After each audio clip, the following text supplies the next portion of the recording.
There are lots of y'alls.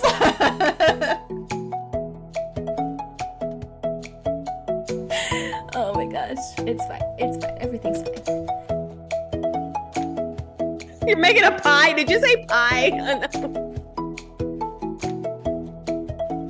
Hi everyone, and welcome to another episode of The Reading Queens. We are here today to talk about books, as we do, and our topic for today is sports romance. And I am really excited about this because, as you guys know, if you've been listening to the podcast, like, hockey romance is where I live. Those are my comfort books. So I made these ladies read some sports books. Okay, I'm excited. But I cannot believe. Me too. I cannot believe that you selected this topic. You sent it to us, and what is she thinking? Doesn't she know I do not read contemporary romance or sports? So... Same. Yep, I had to get them out of their little comfort zone, which I'm excited about. By the way, I'm Valia. Hello. Oh, I'm Alison. Hi. I'm Rose. Hello. As you can tell, we're already having fun because, you know, this is like the best topic ever, and we're here to talk about it. No, I'm just kidding. But seriously, it's really funny to me sometimes how versatile we are as readers, and then there's just like something that we just don't ever read, even though we see it all the time. So I'm like, ooh, can I like make them read something? Anyway. I was very happy that you did that. Like, I do not think it's such a big thing in the UK. I don't know. Like, I have never really come...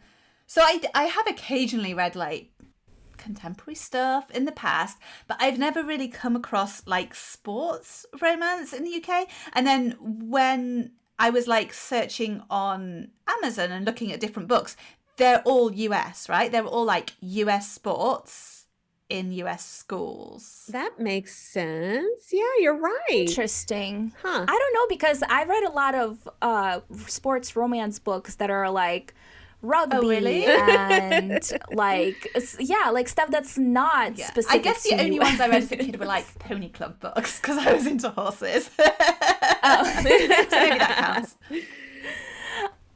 It counts. It's fine. Well, when I saw that topic, I was thrilled because I've never read any contemporary romance sports, and I thought, hey, I get to do something new. So I was excited. Yeah, Perfect. I was That's too. what I once wanted. I got past my initial, what is going on here? Allison's like, I guess I was too. Oh my goodness. But yeah, so Allison, how are things on your side of the world? How's life? Before we get into the books, like tell us about you. Well, life is good. It's very busy. So I'm trying to do, I can't remember if I mentioned this because I was on the podcast like not that long ago, but I'm trying to do NaNoWriMo, which is National Novel Writing Month, and writing 50,000 words in a month, which is approximately 42,000 words more than I usually write in a month. So I'm laughing because I was going to do it too. Oh, and you decided not to. I forgot about it. Rose just gave up we before have she just started. been talking about it totally so much, forgot Rose. about How it. could you? She just It left ignores my our brain. everything. Anyway, yeah. so All our I goals. am definitely behind where I should be at this point, but I am hoping that I can catch up in the second half of the month and still hit that target. I really, really want to hit that target. So that is keeping me busy, but we did have like a really nice weekend. We just went away to the Lake District, which is a really beautiful part of England, the UK. And we went hiking in the hills, and it's been really, so obviously it's November and this is the UK, so normally it is rainy and cold at this time of year. It has been bizarrely mild, and it was super sunny at the weekend. Wow. So we were literally like walking in a t-shirt and getting way too hot. Oh my goodness. Yeah, so it's nice. I mean, I have to say that we're back home, and today it has been foggy and claggy and generally quite miserable, but it was really nice to get that glimpse of sunshine over the weekend. So yeah, that's what I've been up to. That's cool. Very cool. Yeah. I love the sunshine. I know. I just find like literally my mood between like yesterday and today is just, and I'm like, but nothing else is like, obviously I was like hiking, and that was really great, and we were away and we had a really nice day, but I'm still like, when the weather is like really bad, I just struggle, I think. Which is hilarious to me because that's how my mom is. Like, she'll wake up if it's ever, like, you know, gloomy here. She'll wake up and she's like, oh, I have a heavy head. And I come out of my room and I'm just like, yeah, this is the greatest day ever. Like, she's just like, you have so much energy. You're like the reverse of, like, so, like, people in the UK have sun lamps in the winter to get that, like, ooh. You need, like, rain lamp. Okay, no, seriously, when I write, my best writing time is when it's like moody, right? And like cold and stuff like that. So I will close my shades back here and I'll turn the light off on top. So it's only like the twinkle lights that are here. And then on the side over here, I have my salt lamp on. I will light my candle. Ooh. I will turn on the Jurassic Park rain sounds. What? Wow. Secret that weapon. is my that is my prime writing time. Like, it has to be dark and gloomy, and usually, like, I like it when it's colder in here in this room when I write. So I'm like, this is the best. It was funny because my mom and we go on nightly walks now since it's like cool at night and we're not dying anymore. And she's just like, last night she was like, oh my goodness, it's cold. It was like 55, I don't know, or something like that. That is cold. And I'm like, you know, she's like, it's cold. And I was just like, it's not. This is the best. She's like, that's because you're a January baby. You literally like grew up, like you were born and raised in like the darkest, gloomiest, rainiest, all of that stuff. And she's like, and you are 100% that, like, that's you. Like, it is. Like, it just is. And then I also found out that I was born at 1:30 p.m. I always thought it was a.m. And she's like, no, girl, you're not a morning person. You wouldn't let me sleep at night, but you can sleep until noon and then be like, I was like, oh, so I've been like this ever since I was like, forever. Interesting. That is so funny. Side note, thanks, you know, guys, like, for listening to this like random tangent. But anyway. That's cool. Yeah, so Rose, how's life in Texas? So, you know, I'm always like this super fun, upbeat person, but today I'm down. Why? Well, okay, so if you know me, you know I have a puppy named Penny. My baby, and she's precious, and she's spunky and she likes to play. And my older dog, Daisy, does not really want to play because she's older and she's not into it.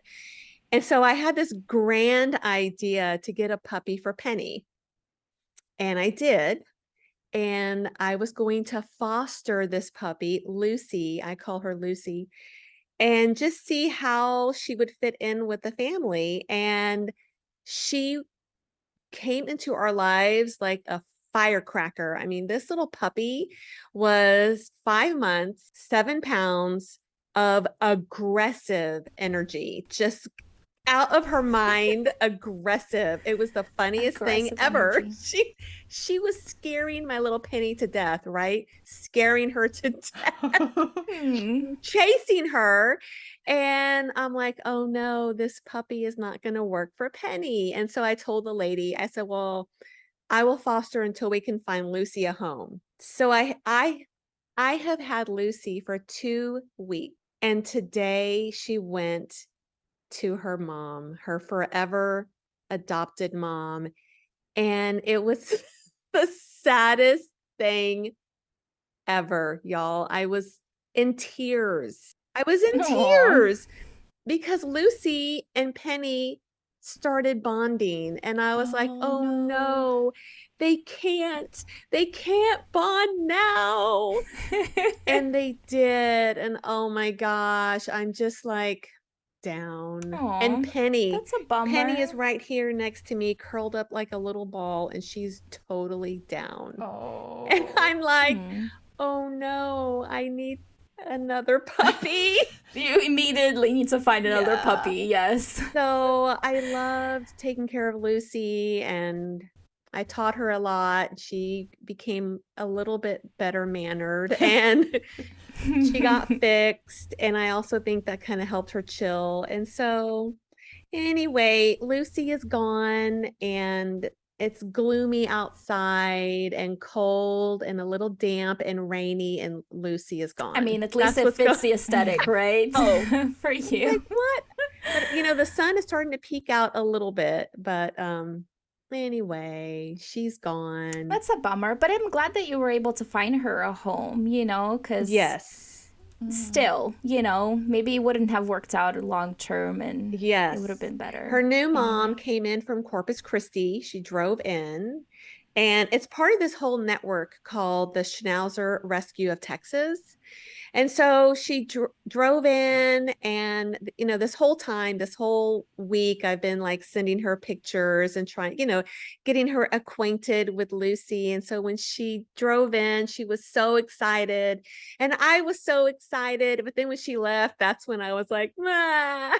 There's like I didn't want to be like, I didn't want to be all down in front of her. Anyway, it's all fine. You'll get another puppy soon. You get puppies like, I don't know. They find me. You just get puppies all the time. Like, oh, there's a puppy that's at my back door. I think she wants to come in. Like, okay, cool. Yeah, come in, puppy. I'll take you. Yeah. It's like, oh my gosh. So that's But it's always hard, with animals. Like, we get attached so fast. I saw this video of this guy who, he's like, I went to the adoption place to just look around, and I was leaving, and I was like, it's okay. Like, I didn't connect with anybody. I didn't need an animal anyway. And then he just like pulls out this tiny little cat that's like the size of his hand. And he's like, gosh. On the way out, they said that they just came in, and if I didn't take her, she wasn't gonna be alive tomorrow, so I took her. Exactly. What else are you supposed to do? Oh my god. Yeah, and it was so cute. And then like his next video is like her drinking from a bottle, and I'm just like, oh my goodness, I'm attached to this cat, and it's on a video. Like, oh my gosh, so cute. Yeah. It is very cute. What have you been doing, Valia? NaNoWriMo. Yay! I have been doing it badly. I have this thing where I refuse not to update my word count every day. I have been wondering why you haven't been. I have not that I've been like stalking you on the nano board or anything, but I had noticed that you had not updated your word count for a few days, and I'm like, this does not sound like Valia. It doesn't even matter if it's 20 words. It's going in my word count. So I've like actually been trying to sit down and be like, okay, if I'm not writing, can I like figure out what's happening next? Because I'm not an outliner, right? So I'm like, okay, but I'm working on 3 different things. Oh, wow. I'm only counting one of them for NaNoWriMo. So technically I am writing. I haven't been counting I've been only counting one project for NaNoWriMo. That is insane. So hang on, like every normal person who does NaNoWriMo has this like big challenge, 50,000 words in a month, one like short novel in a month. Valia's like, no, I'm just going to do like 3. Let's just triple this word count I need to get, but I'm not going to count all of them. So that is the Valia way. This is the Valia way. Valia is very stressed, but you know what? It's where I live. This is my prime time where it's like down to the last quarter, and I have to score the winning goal. Oh yeah, this is what's happening. You like that? Yeah. Nice segue. So yes, we're gonna talk about books now because I don't want to talk about myself anymore. Okay. But yes, as I mentioned, we did read sports books, and I did not cheat, okay? I was like, you know what? I've read so many sports books because they are my comfort books, and it's usually hockey romance, and I'm like, okay, I can just pick one of those. But then I was like, you know what? No. I'm going to read a new one. I ended up reading 2 books, actually. Hey. Because why not? Apparently I'm an overachiever. It's the Valia way. Yeah. It's the Valia way. Oh my gosh. So yeah, we're gonna go ahead and start with Alison. She's gonna talk about her book, and then Rose, and then me, and then let's just talk about books. Okay, go for it. So as I said at the beginning, I was a little bit surprised and daunted a bit by this because I was like, what if I don't like any of the books? So anyway, I asked for a few recommendations because I just literally didn't know where to start. So Valia kindly provided a few like different authors to look at. So I went through and I read some like first chapters just to see which ones kind of hooked me, and I ended up going for Until Friday Night by Abby Glines, which is a football, and this is like American football as well. So I literally know nothing about American football. And I enjoyed it. I read it in probably 12 hours, which is unheard of.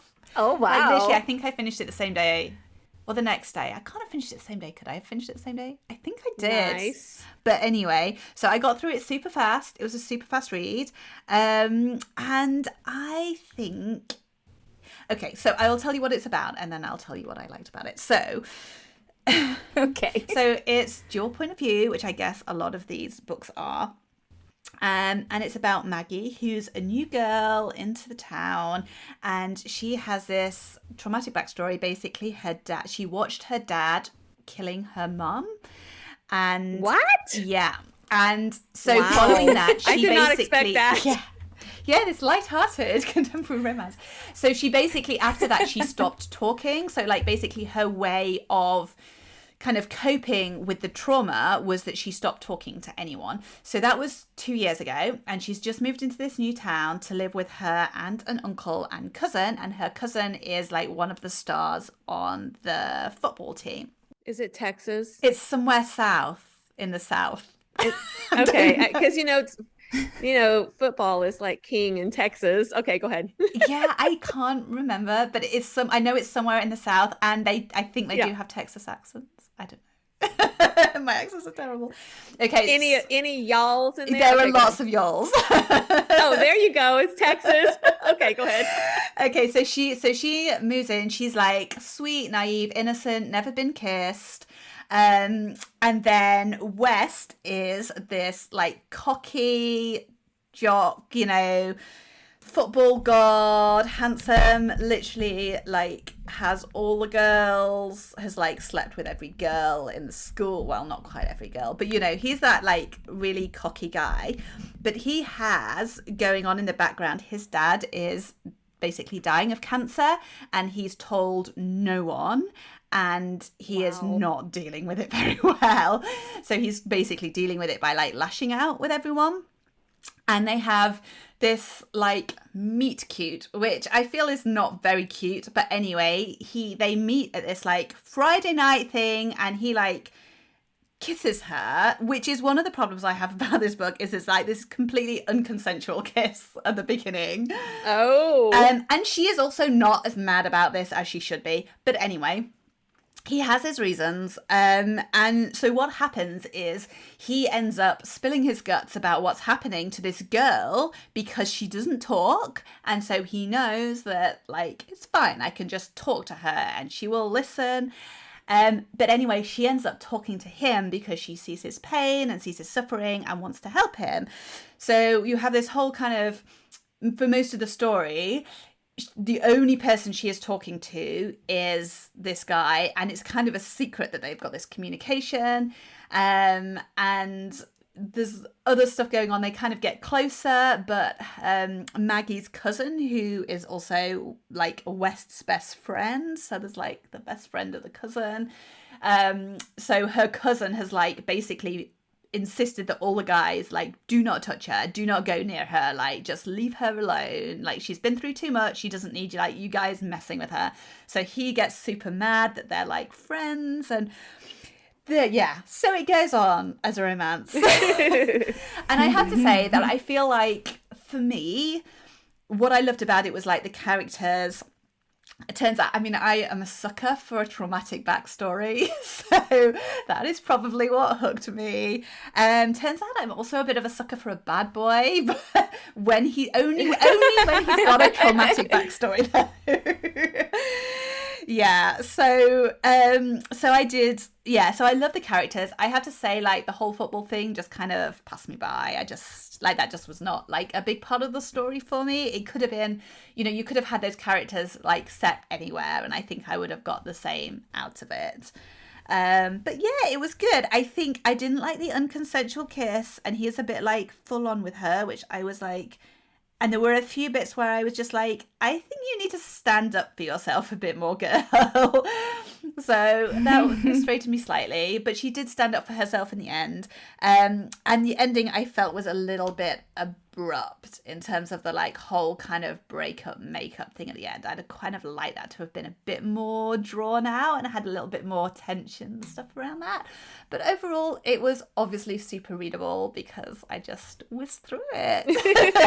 Yeah, you devoured it. That's nice. I will say that that is something that I find why I love hockey romance the best out of sports romance is because typically you really get that found family when it comes to the team. Like, and that is something I really, really love. And so in hockey romances, you usually, every book is about a different character within the team. Oh, yeah. And you get this like kind of an interchanging, like you'll see them from different points of view because, different books.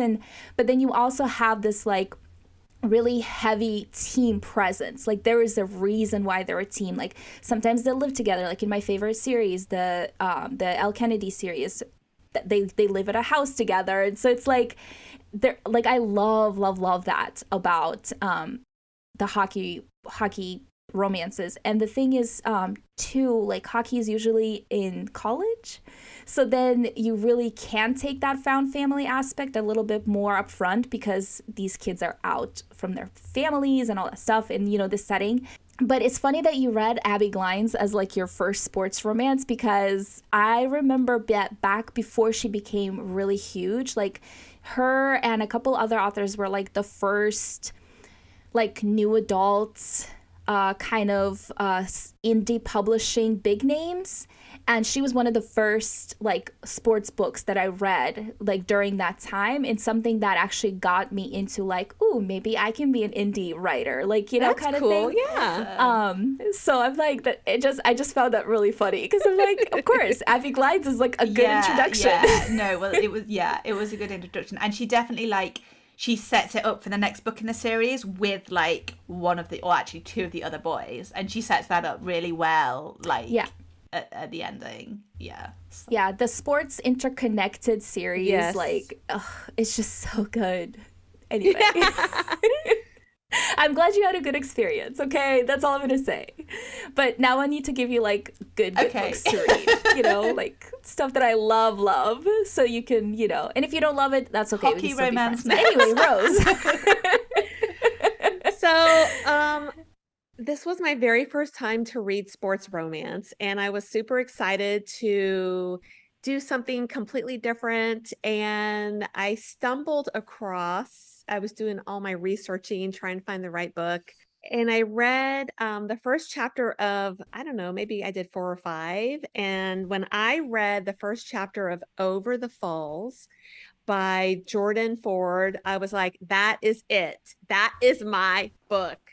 It was delightful. And I devoured it, and it made me feel young, and it made me feel, it just took me back. So, Over the Falls is set in California. It's called Ryder Bay.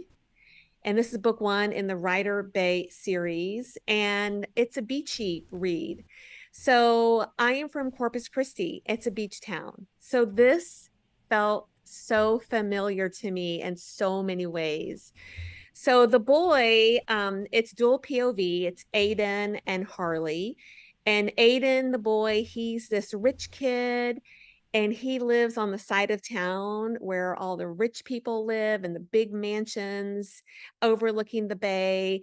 And, he has everything he could ever want, drives sports car and all this stuff. He's on the swim team, and he has just broken up with his longtime girlfriend, Savannah. And he is feeling so down, and he loses this big swim meet, and he's supposed to like be number 1, but now he's not. And he's feeling, like terrible. So meanwhile, there's this girl named Harley, and she is his exact opposite, which I loved. She is this girl that lives on the other side of town with the hippies. That's what they're called, the hippies. And it's like the surfer people who, struggle to make ends meet. They are very lucky, to have AC, and they all are on skateboards. None of the kids have cars. And so it's just a whole different reality. So when Aiden loses his swim meet, he goes down to the bay to be alone because he's like, super emotional, and he meets Harley. And she is coming out of the water, and she's got her surfboard because she's a surfer chick. And he's like, wow, who's that? And of course, she's like, who is that? But they're not looking at each other because he's an elite and she is a hippie. And so they're trying to be cool, but not look at each other. But yet they kind of strike up a conversation. And then the story takes off. So the thing that I loved about it, it's, Aiden is this super decent guy. He is not the guy that's going to force the kiss. So like in your book, Alison, so he actually asked permission to kiss her as they start getting closer and closer, and she ends up giving him surf lessons. And he starts to realize that he's really like into her and she's into him. He asked her, and I was reading that part and I was like, I had all these butterflies. I was like, oh my gosh, he asked permission. And she's not used to that because she's used to hanging out with these like kind of jerky guys. Like her first boyfriend was a total jerk and he's gross. Anyway, so it was just wonderful. And the whole tension between them is, they're from different walks of life, but also his ex-girlfriend, Savannah, wants him back. And I know. And then I won't even say what happens. And then all this stuff happens. So you just have to read it. I won't say what happens. All this stuff happens. I want to say what happens. So, the book was so cool. It really took me back to my days going to the beach with my friends, and the way Jordan described like the layer of salt on your skin when you're at the beach, the way she described the heat. And the way she described the waves and going into the water, into the ocean. And I was just like completely transported to high school and going to the beach with my friends and having bonfires and parties. And I was like, oh my gosh, it was great. I loved it. So I love that. I know when I saw that you picked her book, I got so excited because I'm friends with her. It's just her pen name for the series or for these type of books. And it just like makes me so excited when people discover her because I just love the way she writes. Me too. Especially contemporary. Because sometimes I feel like I have problems with contemporary where people just do too much, where I'm just like, okay, we get it, like move on, but creating that visual concept that we're so used in fantasy, but creating it that well in like contemporary where it's just like real stuff that we, it's like, it's cool. And it's like a skill that sometimes is a hit and miss for me when I read realistic books. Yes, I know exactly what you're saying because when I was reading some of those other chapters of first chapters of those other books, I was like, nope. And then when I read hers, I was like, yep. Yeah. It was so good. I loved her writing style. And I just really fell in love with the characters. Yeah, I'm so glad. So you have to tell her, Valia. I'm so glad you picked that one, Rose, because I very nearly chose that one. And I think I probably would have loved it. I don't think I would have had the same reaction. So I'm really glad you had that for the nostalgia thing. And because the only thing that put me off, one of the reasons I was attracted to it was because it was about surfing. So it was like a non-typical sport, a minority sport, right? Yeah. Which is my bag. Yeah. But I did have I had a kind of slightly traumatic experience in the sea when I was younger, and I love the sea and I love kind of being it in certain conditions, but I do not like surfing, and I do not like that sensation of having the waves like crash over you and pull you under. And I was a bit worried that like there might be some kind of scenes in it that were like, I don't know. You know what? Like, I don't know if there are. Yeah. There are. Yeah. And that might be like which a is plot a good device assumption as because well. of how it. Yeah. So I was a little bit worried that I might find it a bit traumatic, but I really did want to read it. So I don't know. Maybe I'll try it anyway. Well, there is a scene of a rescue in the ocean. And it was something that may have made you feel a little bit triggered with that memory of yours, because it was pretty intense. Yeah. And it was super real, you know. She wrote it so well, but there was a rescue in the water. Yeah. In the ocean. Yeah. Well, she has other sports books, so you can still read her. Yeah. Serious. No, it's not that bad. And it's like, yeah, I don't know. Like, it was more like, it wasn't even waves. It was like we got caught in a current and we couldn't get back in. And it was just a bit scary for a time. Oh, yeah. Yeah. But I love the sea. I just have a Yeah. very healthy respect for it. Well, I think you should read it, Yeah. because I think that will actually help your memory. Okay. Because she loves the ocean, and she shares her love of the ocean with Aiden. Yeah. And he ends up loving it as much as her and becoming, you know, a surfing kind of guy. And it's so cool. Oh, I do love the sound of it. Yeah. I will have a look at.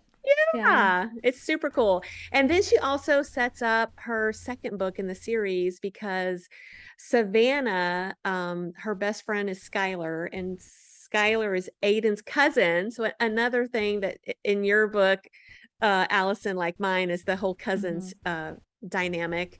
So something happens to Aiden's cousin. And at the end of the book, I was like, wait a minute, what happened? What happened to Skylar? And then at the end of the book, it's a little thing that says to read what happens to Skylar, you know, read book 2. And I'm like, oh, okay, I guess I will read book 2. I guess. Because I literally was thinking to myself, I need to know what happens to Skylar. Yeah, So I love that. I'll find out in book 2. Perfect. Yeah. I love that. I'm so happy that you guys had good experiences with your books. Like, it makes me so happy. Good job, Valia. Thanks. No, for my book, I actually went a little bit different than usual. I did not go with hockey. Okay, so the second book I read was hockey romance, but it still was only YA, because typically I gravitate towards college hockey, like I mentioned. But this one, I wanted like a YA contemporary, because I just wanted like the sweetest sweet I can get, you know? So Sarah Sutton is a TikToker that I see a lot, and she has like this whole county, like it's set in the county, and it's all these different sports romances. And so I went with Out of My League. It's about baseball. Cute.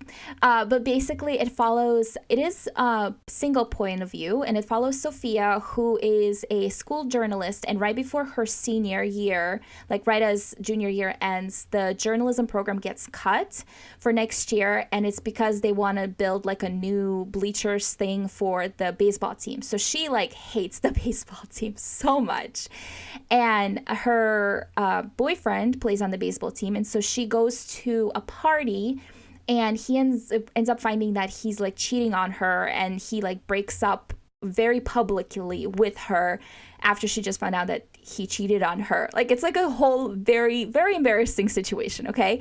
And so the captain of the baseball team basically comes over and is like, actually, I've been in love with you this whole time. Will you be my girlfriend, kind of thing? And she's just like, what?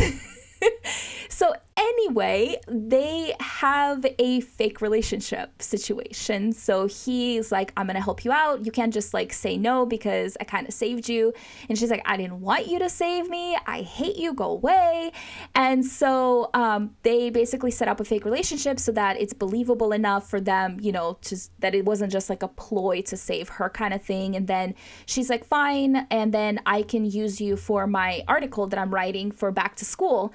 Because she's trying to basically get the baseball team in trouble so that she can get her funding back for her journalism program. So it's kind of like a both sides, like it's a fake relationship, but she's also trying to use him, but then he's like, okay. But anyway, the thing that I really loved about this is the fact that it is very clean YA. And so it honestly just had like a good guy, like I love that. good guy at the center, which I love so much. And like, there's nothing wrong with like the morally gray, blah, blah, blah, dark, whatever. Like, we all love it, right? Yeah. But I also have this thing for like cinema roll boys who are just like this sunshine, this adorable, who are clearly just like, who are just good, you know? And that is who he was. Like, he was like that. And he has some stuff, like he has some family drama and he has like, you know, a lot of things that he needs to deal with. But he just was. And she was like the grump in this. and I love that dynamic. I kind of think it's good. So that, I was like, this is perfect. You get the point of view of the grumpy person though, because right, if mine had been single point of view from the girl's perspective, you would not have liked the guy. Like, you would not be rooting for the guy at all, because he came across as a total jerk, and the only thing that saved it was the fact that you had his point of view and you heard his pain, and you heard him regretting what he was doing. He was like, I really hate that. I've just been like a complete jerk to her. I shouldn't have done that. It was terrible. I'm just like he knew he was taking his anger out, but he couldn't like stop himself at that point. And I think that was the only thing that like saved that. Yeah, and that's the thing. It's like there is times where that really works, you know, and there's times that it really doesn't work.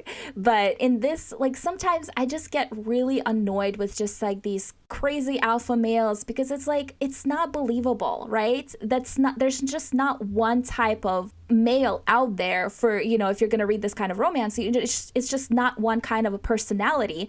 And so, like, you know, I love me strong girls. I write my girls strong, but at the same time, like, I write them unlikable sometimes. And I, you know what I mean? Like, it's just like, because personalities are just, there's so many personalities. And so, yes, while I love a certain type of personality over another one, at the same time, like, I don't only want to read those kind of books all the time. So it's nice to find that contrast. And I feel like sports romance does that well. Like, you have your hardcore alpha boys that are like, oh my goodness, blah, blah, blah. But then you also have these like super sweet romance where she literally just has to go to his, like, the way she like she makes up to him for something, and the way she does it is just like the cutest, most high school thing ever, and I love it so much. And so it was just like, sometimes it's just nice to have that contrast where it's not all set about like, I don't know, like, it's a different concept than what we're used to in fantasy or in like more romance heavy books or adult books, you know what I mean? So it was just a fun time, and I read it in like 5 hours. So there's that. Yay. I did end up reading a hockey romance after that is also high school, and that one was like She's the Man, but with hockey. Okay. Instead of soccer. And it was fun. It was really cute too. Definitely interesting. I read that one really fast too. I liked it. Anyway. Yay. Sports romance. Yay. Everybody should read some. I highly recommend it. Yeah, there you go. Yay. Yes. I've converted some people. I don't know. I like having a different thing to read sometimes. And I don't know, sometimes like the young adult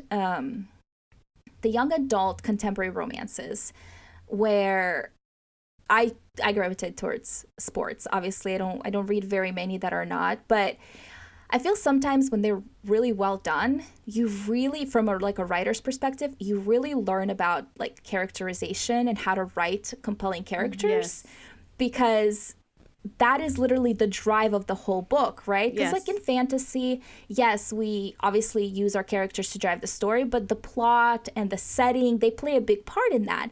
But in here, you literally have a whole book where it's like just the two people, you know, kind of thing. Exactly. And so it's like fun. I also really like reading, what's it called? Where they're stuck in one place, like a snowed-in romance. Oh, yes. and stuff, because then it's literally just the two characters and you have to make a whole book compelling with those two characters. That was one thing that I was thinking when I was reading it, because I mean, as I said, like, I don't write like romance heavy books, and I don't generally read that many romance heavy books. So literally having a book, and I was just like, this is literally just about the romance. And I was like, and for me, I'd be like, how on earth do you write like a full novel, like, without it getting annoying? Because I think that goes back to what you were saying, Valia, in terms of maybe using some of those kind of overused tropes or like or contrived situations, and I like have no time for that.